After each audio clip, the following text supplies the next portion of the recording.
I'm Jack, 32, a corporate worker. I work in the sales department of a major trading company. Not to brag, but I've always been the top performer in sales. I believe my competitive nature has played a big part in that. It was after I started my job that I realized my talent.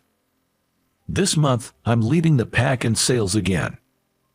I let out a sigh of relief seeing everything going as planned and closed my computer screen. The same routine every day.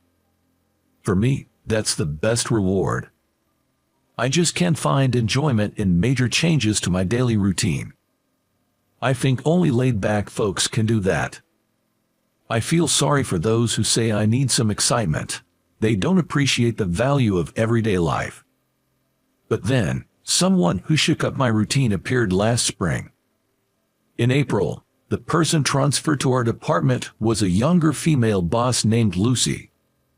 Her title was Assistant Sales Manager, which made her my immediate superior.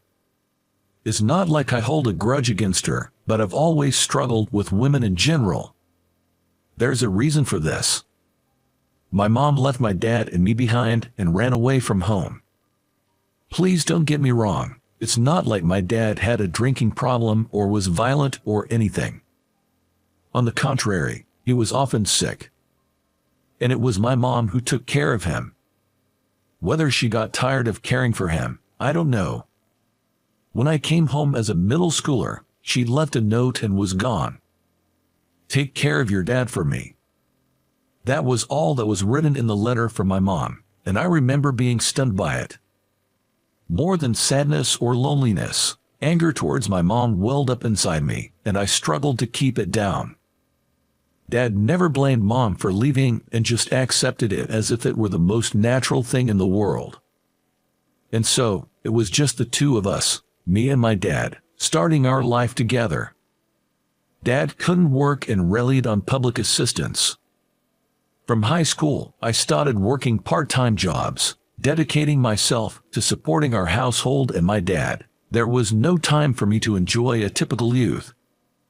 Never wanting pity from anyone, I became adept at putting on a brave face, no matter what happened. I must have been a tough kid, I guess. Sadly, after a prolonged illness, Dad passed away 2 years ago. When I was freed from caring for my dad, I was at a loss for what to do next. I felt as if my worth had vanished. I immersed myself more in my work, probably due to the loss of my dad. You're always top in sales, Jack. I believe the first time Lucy, who has been assigned in April, spoke to me was around this time. It felt like she was making small talk, and to be honest, it felt tedious. I put in the effort, that's all. I didn't mean to be modest, but most people accept that response. Of course, otherwise, achieving such results would be impossible. In front of the sales performance posted on the whiteboard, Lucy said that and nodded in agreement. Every time she nods, I catch a whiff of the sweet perfume she's wearing. Let's do our best this week too. She gave a light pat on my shoulder and headed back to her desk. There was a silver ring on her left ring finger. I was slightly taken aback when I found out she was married. She's younger than me, and well, she doesn't give off that married vibe. Not so domestic, I just felt like that. I found out the reason for this purely by chance. Every office has its share of gossip mongers. And ours was no exception, with many relishing in the rumors during their breaks. Today, one of the clerks was proudly sharing some juicy news she had overheard in the break room.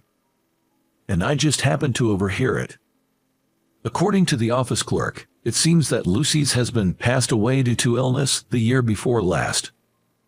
This means she is a widow now. I heard it all happen so fast, from the time the illness was discovered to his passing. Hearing that, I stepped away from the break room. It was a bit surprising to think that someone as cheerful as Lucy had such a past. But then, another thought crossed my mind. Why didn't she leave her husband, I wondered. Was it because his decline was so rapid, from treatment to demise? I believe that if her husband had struggled for a long time and had not died, Lucy would have left him. I know it's a biased thought, but this is something I know from my experience, and I believe it's the truth. What's wrong? Your coffee is going to get cold. Lost in these thoughts, I completely forgot to sip my coffee. By the time Lucy, who was next to me, pointed it out, I hurriedly took a sip, but it was already lukewarm. I'm sorry, I was spacing out a bit. Apologizing for being lost in thought during work, Lucy looked at me puzzled. Then the next moment, she smiled brightly. Don't be silly. Everyone needs a break. No need to apologize. Her smile seemed dazzling to me. It was a wonder how she could smile like a sunflower blooming in summer. I awkwardly smiled back, but it probably looked like a ventriloquist's dummy smiling. Don't force a smile. Save those smiles for the customers. After she jokingly said that, I covered my mouth with one hand. Feeling as if everything was being seen through, I felt restless and uncomfortable. I'm sorry, I'm not good at smiling. Unintentionally, my true feelings slipped out. I had never said such a thing to anyone before. I was surprised at myself for revealing my true feelings to Lucy. Oh, is that so? For me, I find it hard to cry. Lucy gently brushed aside my true feelings and said so. It felt as if we were exchanging our vulnerabilities. Maybe she was trying to be fair since she had inadvertently heard my weakness. In all things, Lucy was always like this.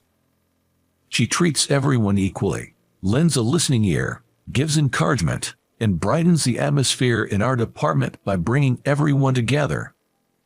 Lucy's reputation has soared not just within our team, but across the whole department.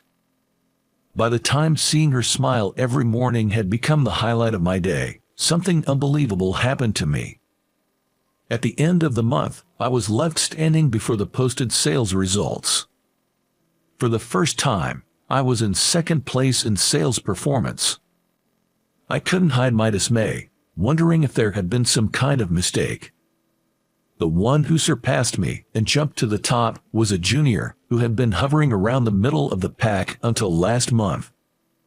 I have noticed they'd been putting in the effort after receiving advice from Lucy recently, but I never, not in a million years, thought they would surpass my sales performance.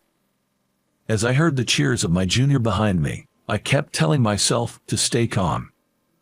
Losing my composure was not an option.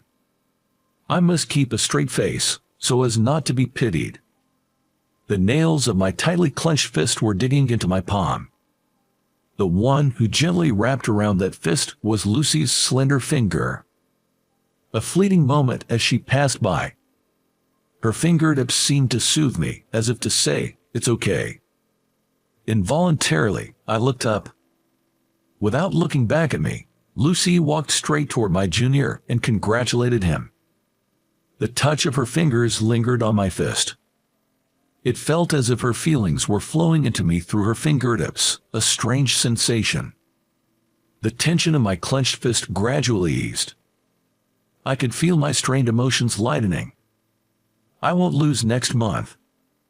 I conveyed my genuine feelings to my junior. The words came out naturally, probably thanks to Lucy. Lucy looked at me and smiled brightly. It was her usual radiant smile like a sunflower. After work that day, we finally had Lucy's welcome party within our team. The team's party planner had booked a stylish Spanish restaurant. Our team always had high attendance at these parties, thanks to his efforts to find various interesting places for every gathering. This time, too, almost everyone was attending. We enjoyed exotic dishes and delicious wine. Under normal circumstances, I'd probably enjoy myself more, but I was a bit different tonight. I couldn't stand the fact that my sales performance was surpassed by a junior colleague. The supposed relief I felt was stirred awkwardly again by drinking alcohol. This feeling of irritation shrouded my chest and invited a worse state of drunkenness. I'm definitely not a bad drunk. I'm always properly paced, and getting disorderly is unthinkable. But tonight was different. I couldn't disguise my emotions and overtly avoided Lucy. "Please, drink over there. Don't mind me. Don't worry, I'll work harder from next month." I confront Lucy, who just sat next to me and started talking, with slurred words. "Come on, don't dislike me that much." Lucy, trying to calm me down, seemed to act superior even though she's younger, and it irritated me more. "How did you even get promoted? There's no way you can get promoted while taking care of a sick husband, can you?" My mouth wouldn't stop in my drunken state. I know I'm in trouble in my head, but harsh words just keep spilling out of my mouth. "Oh, you seem to know a lot. I'm a more capable woman than you think, Jack." Lucy brushes off my sarcasm with a complacent attitude. Even that attitude started to anger me. "Jack, you struggle with women, don't you?" she said with a mischievous grin, making my heart race, and I unintentionally get lost for words. "See, bullseye, spot on, right. That's why whatever you say, Jack, it's fine by me." Taking a sip of red wine, Lucy said it with a straight face. This is her true feeling. It's like she thinks she knows everything about me. "What do you know about me, being younger and all?" I find myself getting defensive. The room's atmosphere suddenly turns icy. It seems my voice was louder than I thought. "I do know, too bad. You don't like me, do you, Jack?" Sticking out her tongue in a teasing manner, Lucy seems to provoke me. I, irritated, unintentionally stood up from my chair. Lucy looks up at me with challenging eyes. "I never said such a thing. I can tell even if you don't say it." She pouts her lips. Somehow, she seems a bit sullen. After a few similar exchanges, I was the one who lost my cool first. I drained the wine I had in my hand in one go and leaned towards Lucy, shouting, "That's what I'm saying. I like you." In that moment, Lucy, with wide open eyes, looked up at me. Being able to surprise her, I felt satisfied. In the next moment, I blacked out. The next day, I woke up in my room with a hangover, holding my aching head. I was so embarrassed about making a fool of myself at the party that I wished the ground would swallow me up. Alone, I tossed and turned in bed. "Huh, you're awake. Huh?" What I heard from the kitchen was Lucy's voice, and I was so startled it felt like my heart might jump out of my mouth. "Jack, you passed out after that. Tom and I brought you back. We missed the last train, so we had to impose." Approaching with a bottle of mineral water in one hand, Lucy looked somewhat refreshing without makeup. "I'm so sorry." While accepting the bottle of mineral water, I apologized for my disgraceful behavior last night. Lucy smiled warmly and said, "It's all right." "Oh, but I also have something to apologize for." "What is it?" Lucy, looking a bit guilty, clasps her hands together toward me.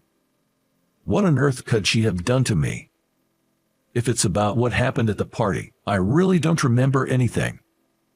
I fought to turn it off as it was left on, but then a DVD started playing. I saw cute Jack. She sticks out her tongue and says, "I'm sorry." I, startled, glanced toward the TV. On the table in front of the TV, an old DVD case was carelessly left. Recalling what was being watched, I feel embarrassed. Knowing that Lucy saw such a thing, I really wish I could just find a hole and hide in it. "You saw it, huh? Feel free to laugh. A grown man doing something like that." I uttered such words in despair. "Why, I think it's wonderful. Remembering and valuing family is a wonderful thing, isn't it?"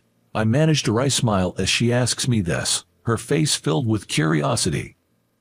What Lucy happened to see was a home video taken when I was a child. It documented a time when I was most happy.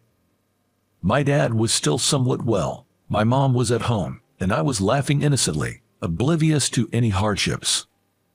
This was filmed during a family outing to watch the blooming flowers, and my grandfather was the one shooting the video. He probably offered to handle the camera so that the 3 family members could be framed in the shot.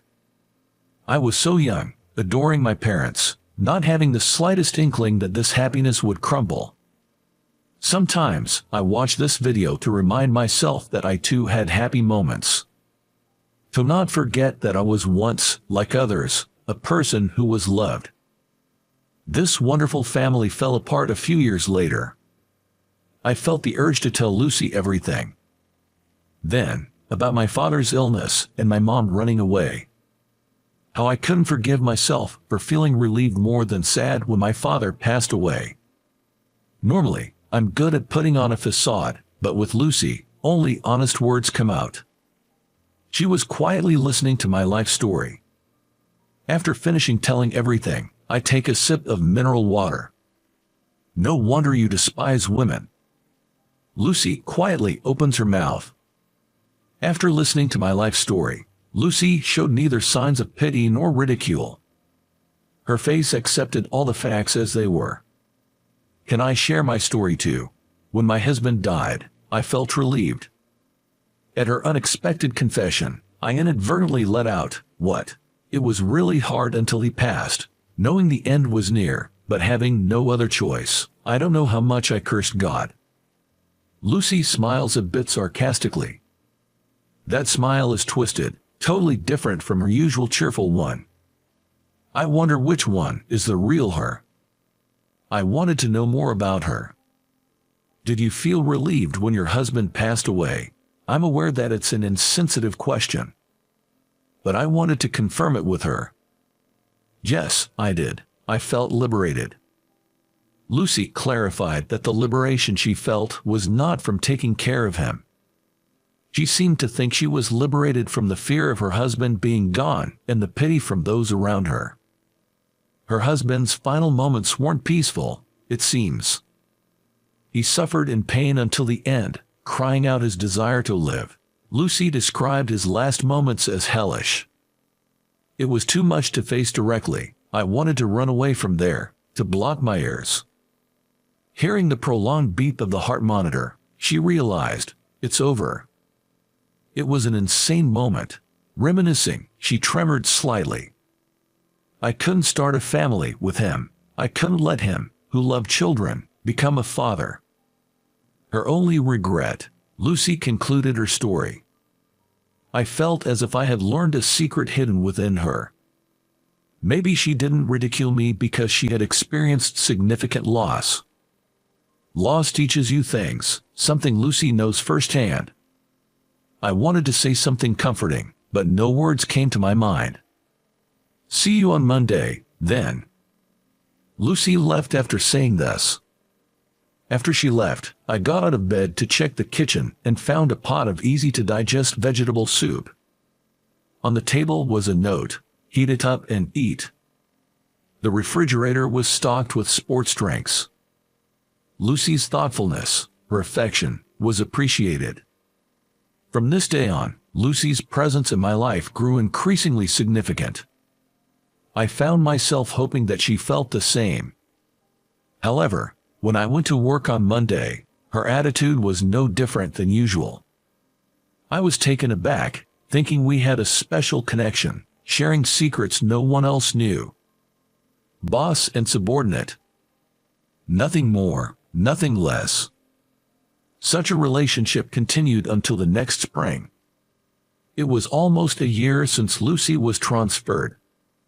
When spring comes and the cherry blossoms are in full bloom, I feel lighthearted every year. Perhaps my body remembers the joyful times. Sunday was the anniversary of my father's passing, so I went to visit his grave. I cleaned it neatly and offered fresh flowers. I lit a candle and a cigarette, his favorite, together. I remember my father sneaking cigarettes, despite doctors' warnings. He would laugh while smoking in his sick bed, saying, "This is the one thing I can't give up." Thinking back, he might have been a strange father. I wonder what kind of life he would have led if he hadn't been sick. I watched the smoke from the candle and cigarette rise into the air, imagining his life. Usually, I would feel more depressed visiting this grave, but not this time. The lake inside my heart was still. I felt very flat, quiet, and calm.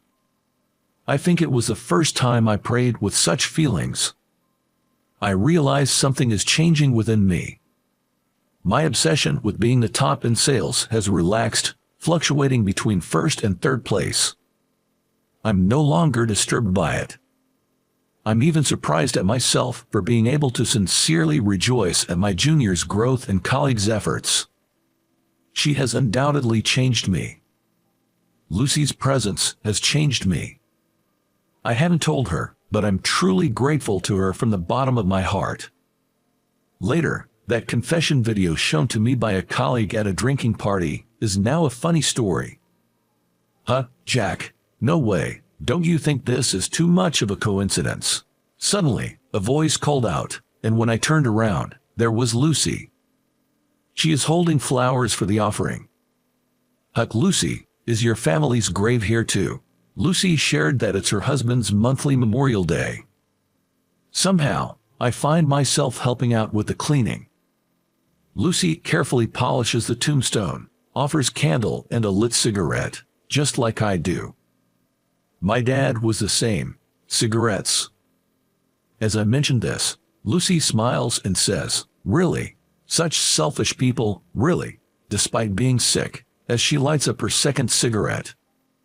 They can smoke all they want in the afterlife. Laughing freely, Lucy looks up at the smoke rising to the sky and murmurs something to that effect. Her profile looks so bright and cheerful. Perhaps Lucy has also managed to sort out her feelings. Jack, ready to head back, fancy a walk together. Returning the ladle and bucket to the fountain in the precincts, Lucy invites me for a walk. It's a beautiful day. A walk sounds nice. Hearing my response, Lucy guided me to a park near a temple, known for its beautiful cherry blossoms. The fully bloomed cherry blossoms were visible even from afar. There were many people enjoying the cherry blossoms, and with stalls set up, it had a festive atmosphere. I narrowed my eyes at the familiar place, feeling a sense of nostalgia. "You remembered?" I mumbled inadvertently. I would never forget. I decided that day that we would come here together when the flowers bloomed. Lucy says while looking at the cherry blossoms. While slowly walking among the blossoms, I steal glances at her profile.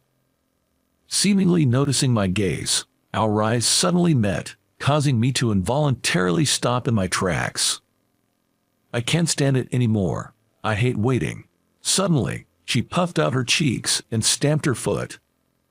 Faced with her childlike behavior, I found myself feeling flustered. What upset her? I'm sorry.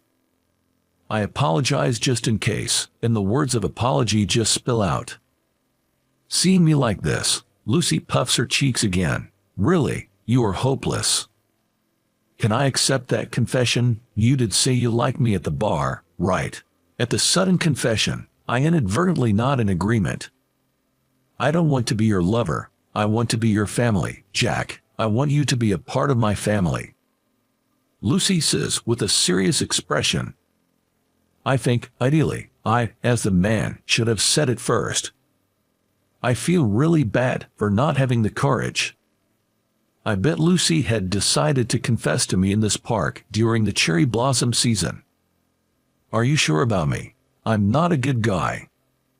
I want you. You cherish your wonderful family. That's why I want you, Jack.